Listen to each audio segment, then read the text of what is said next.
3 tips for using AI for beginners. This video is exactly what it sounds like, exactly why you clicked on it. So let's get into it.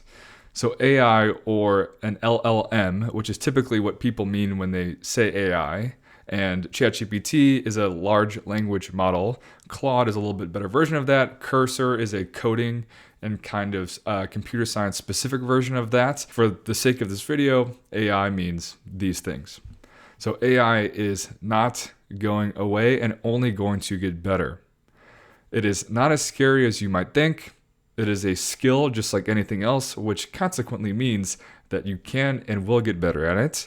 And it is potentially impactful for many ways, whether it's personally, professionally, using it for casual things like hobbies and stuff like that.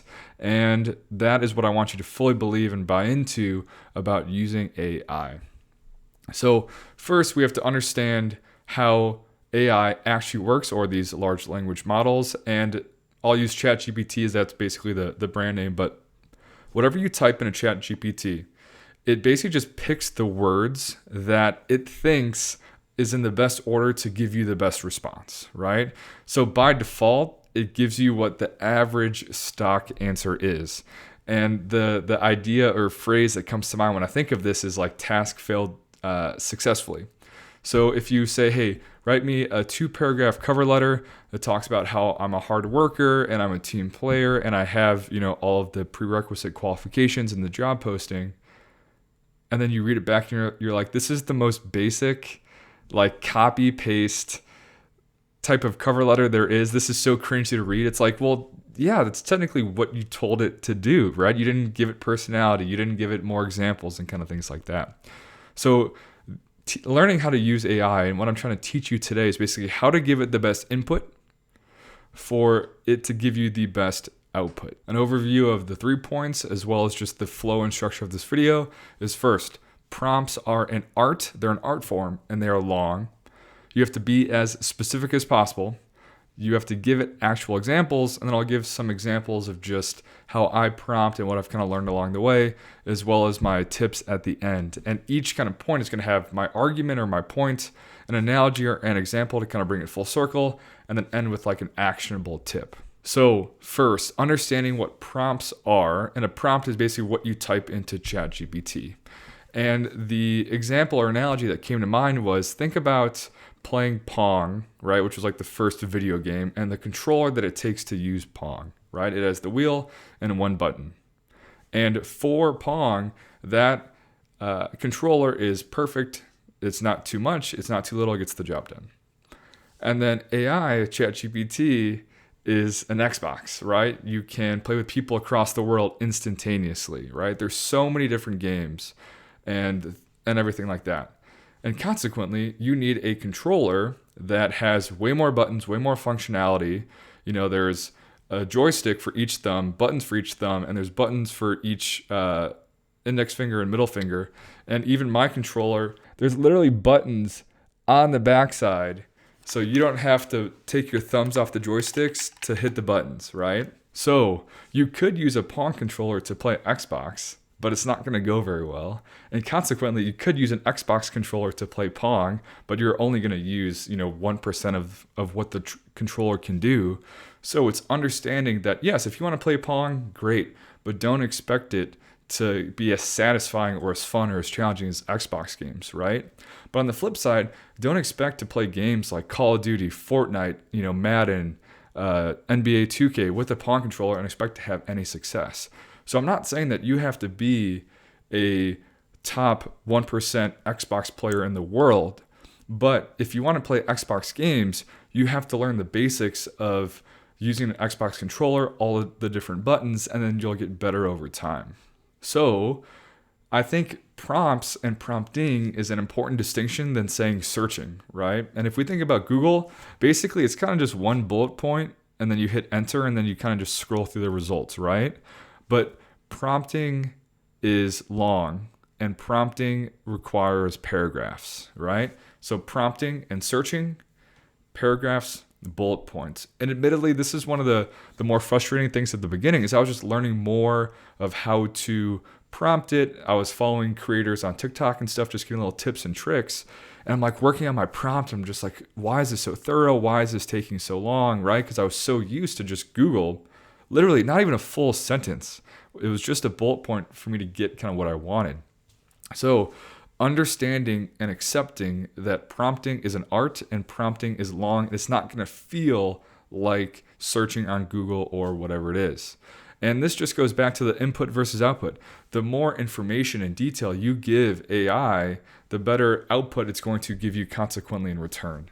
And there's a few different frameworks from Roll or Risen, if you've heard those before. But my own interpretation of it and my own kind of phrase is coin, I guess. And I have this typed out later in the video, but context. So saying, hey, we're here to work on this sports science project.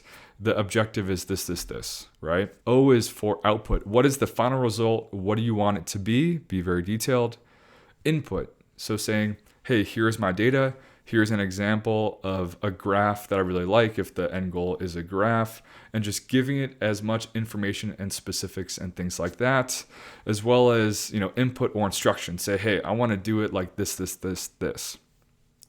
And then N stands for next steps. So it's saying, all right, next steps. Ask me for clarifying questions if you need, or ask me 5 clarifying questions no matter what before we move on. Next, let's make an outline bullet list point of the processes to achieve this output that I want, right? So saying next steps, let's work on this. So create context by telling it what's happening, tell them what you want the output to specifically be, give them input with real life examples or instructions, and then next step saying, hey, here's how I want to achieve it, and here's how we're going to start. And this works well using sticky notes on your computer. So this is just the icon. Most computers should have sticky notes on it already. So just look up sticky notes, and basically it's a mini version of Word. And you can type out all of these things and add things as you go. And I've done that before, where I have a project I know I want to get to in a few days. So I literally I have drafts of a prompt, because that's how important prompting is. And on the flip side, if you're typing in ChatGPT and you hit enter on accident and you're only like halfway done or whatever it may be, then you have to start over, and it's just annoying. So I think it's a good habit to practice typing your prompts and type them out beforehand in something like a sticky note. 2, give it real life examples. And the analogy that kind of just came to mind is kind of like if a dating coach didn't have any anecdotes, So imagine if the coach was like, all right, if you wanted to approach a girl in a bar, find something in common that you guys can talk about, right? Walk up all smooth, and then just find something, an easy kind of win to connect on that's relevant to the context, right? And you walk up to the girl, you're all smooth and stuff, and you're like, oh man, this artist on the radio, Nickelback, kind of sucks, right? Even though Nickelback is awesome, and I don't agree with that, right? And the girl's like, no, I guess the song is okay. And you're like, yeah, dude, worst band ever. Who do you think the worst band ever is? And then you go back to the dating coach and you tell them how it went, and you're all excited and stuff. And the dating coach is like, well, you're not wrong, or you failed that successfully. Technically I did tell you to find a common connection point relevant to what's going on, and that song was on the radio, and you think it's a bad band. So you ask her what her least favorite band is, right? So unless the dating coach had examples of, positive things, or just things that you can base what comes to your mind, things that can influence what comes to your mind, right? So you can't get mad at ChatGPT for not knowing how to talk to a stranger in public if you don't give it examples, basically. So some examples of this could be like rewriting your resume or writing a cover letter for a job posting. So instead of just saying hey, here's my resume, I'm applying to a job with the title of, let's just say computer scientist. Well, it's going to give you the most basic stock computer science lingo and language and just tweaks to your resume, versus here's everything that you can do. You can literally paste documents. You can upload documents, pictures, whatever it is. Copy and paste your whole resume. Copy and paste the job posting. Copy and paste your cover letter. Say, hey, the job posting says the preferred qualifications are this. I want you to specifically highlight the fact that I've done X, Y, and Z as well, right? So you're giving it so much context and so much information and so much specificity to where it almost can't mess it up, right? That's the goal of like, how do you help ChatGPT help you out the best? And another example would be video title. So it's like, hey, I'm making an awesome video title, or I'm making an awesome video about 3 tips for using AI for beginners. Oh, how the turns have tabled, right? Give me a YouTube video title. Give me like 3 options. Well, those are going to be the most boring 3 options. And again, that's not wrong based on what you told it. But if I said, hey, I'm writing a video title for my YouTube about using 3 tips for AI for beginners. My target audience is people ages 20 to 40. Here are 3 examples of YouTube titles that have gotten a lot of views in the past on my channel specifically. Keep that same structure for the most part. And I want this to be SEO optimized, so search engine optimization. So trying to set it up so Google and just YouTube read the title a little bit better. And I want this to be YouTube and Google SEO optimized. Give me 5 options, and then let's talk through the pros and cons of each, and and then we'll kind of narrow it down from there.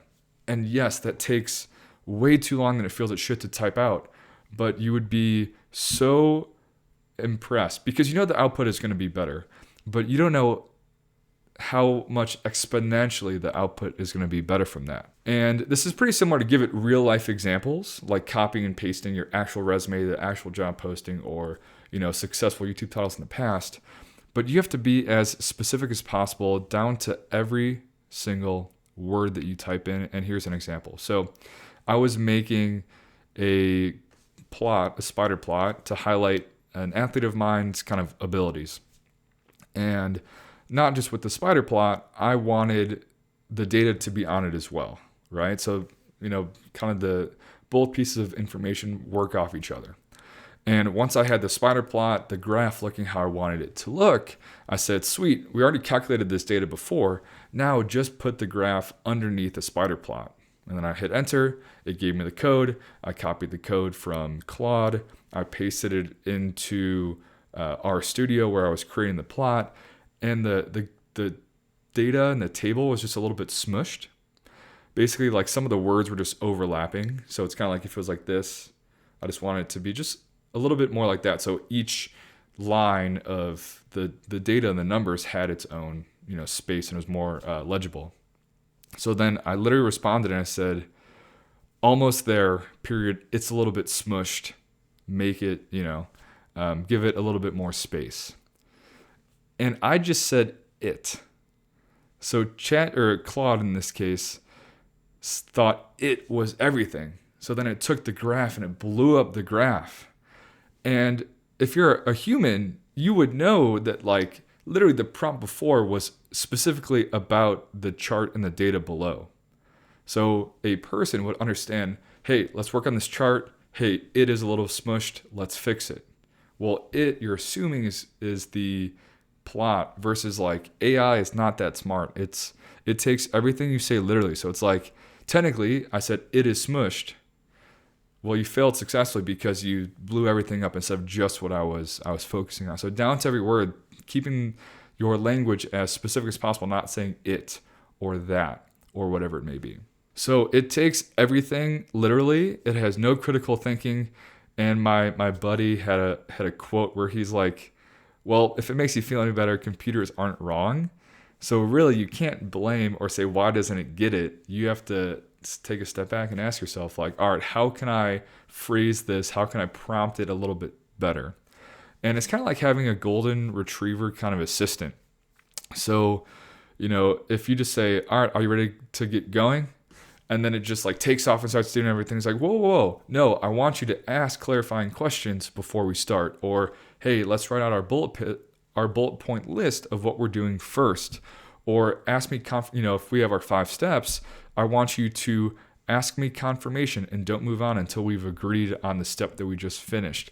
You can tell AI these things, and you can make the process and the collaboration of getting projects done literally how you want it to be, but it is going to take every word, as specific or as ambiguous and vague as it is, literally for what it is. So don't rely on it to critically think. You have to leave no doubt in what you are asking it to do. So here are some examples of prompts that I have typed out, and these look long because they are. With the coin, so create context, what you want your output to be, what the input that you're giving it, and the instructions, and then next steps, hey, let's work on this. These aren't necessarily in that order specifically. That's just an easy way to like segment the paragraphs. But hopefully as I read these out loud, you can kind of connect the dots. So my first example is a sports science project similar to the graph that I showed earlier, but saying I have a sports science project to get done. It will be completed in R, and the output, or I want to share it through an R Markdown document. Here's the prompt. And then, it was a project that was given to me. So I literally copy and pasted with quotes what the instructions were. I said the GPS data is in this kind of file, and the counter movement jump, it's supposed to say CMJ. The CMJ data is in this kind of file. I want to work together with you to create a process and talk through the logistics so I know all the steps I'm doing and in what order before I start analyzing the data. For example, I want to discuss all the ways to filter data / evaluate it for normality / any other measure of reliability, and then pick the best way to do that. So basically, let's talk through all my options for analyzing, and then let's analyze it. Then we would write the R code, then we would double check it, then we would move on to the second half of the project. Ask me any clarifying questions to help you help me the best possible. Ask confirmation before I move on to the next steps. What's first? ? And it had, I think, like 10 questions. It's just like, oh my gosh, like those are really good things that I didn't even think of before, right? Next. So this is more of a personal thing, but I want to become a better public speaker. I'm on podcasts, I have my YouTube video. I really enjoy writing and make educational, articles and stuff. So this is my prompt. I want to become a more effective speaker. I often find myself repeating myself, not being very concise, and including sometimes not important details. There are many speakers that I enjoy listening to a lot, like Mike Israetel, Simon Sinek, and Trevor Noah. I like their style because it's very personable. It's very personal and personable. They include a lot of anecdotes and are able to role play their point, like acting it out, applying the information to a theoretical situation. I do plenty of public speaking on my podcast and my YouTube channel, but I know I can be more effective, concise, and engaging. Because of this, the typical quote, how to be a better public speaker, and searches like that are going to be rudimentary and below my level of public speaking. So like I knew that I needed more than just how to be a better public speaker, but I didn't know the phrases or what you call like a little bit more advanced public speaking or things like that.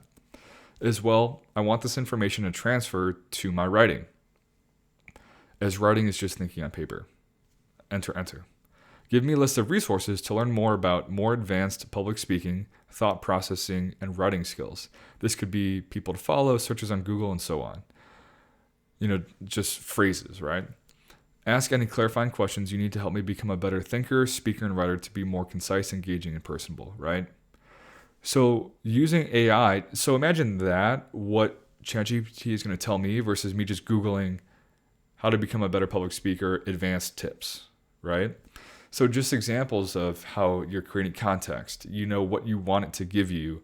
You are giving it specific examples, real life examples, the instructions of how you want this thing's achieved, and then saying, all right, now let's do this first. So going back to the coin framework, just to reiterate, context, what's the deal? What are we doing? Output, what's the final product going to be? Input and instructions, give it examples, the data, more information on just helping it help you, and then what you want to do about it. And then next steps, which could also be the instructions, but ask me for clarifying questions. Let's confirm every step before we move on, or whatever it may be. Tips. First, find a few creators on social media. And of course, everyone is out there claiming they're an AI expert. I mean, I even made a YouTube video talking about AI tips. But thinking about how I've used AI for my own personal and professional things for the last, let's call it 4 or 5 months. These are all how using AI is a skill. I I'm just scrolling on TikTok and it's just like, hey, try this framework. Hey, end your prompts with this. Hey, this. And then you see the different kind of output that different tips gives you. And then you're like, okay, I like this. I don't like that. And then you create your own process. So I think I can only make this video because I've been doing it. I've been working on this skill for a decent amount of time, relatively speaking. So find a few creators that you like, ones that seem genuine, that give actual tips, aren't trying to sell you a course and kind of things like that. So that's how you get these little tips, and that's how you build the skill. Write out, just look up hashtag AI or hashtag ChatGPT, or ask ChatGPT, hey, what are the most popular creators on Instagram, TikTok, and YouTube that make content about using AI, right? Write out your prompts in a sticky note and use the Coin framework, right? So type out your thoughts somewhere else where you can edit it, you can sit on it, you can look at it over time, and then paste it into ChatGPT and go from there. Use real life examples to teach it, right? So if you want to modify, again, a cover letter, give it your current cover letter and say, hey, keep it personal. I've told ChatGPT, hey, that's too robotic. Hey, that's too standard and boring. I only want to modify a few things, keep the flow and the structure and kind of things like that. Give it real life examples. And leave no doubt, or this is be as specific as possible, leave no doubt in what you're asking it. So don't say it, don't say that. Things that you would assume in conversation, or if you're talking to a human, it is going to take your word literally for it. And it's not wrong because it's doing exactly what you told it to do, even if in your brain you implied or assumed something different. What you told it, what you typed out, is doing exactly what you told it to do. So those are my 3 tips. Actionable. Hopefully that flow and logic makes sense. AI is a skill that you will get better at, so happy prompting.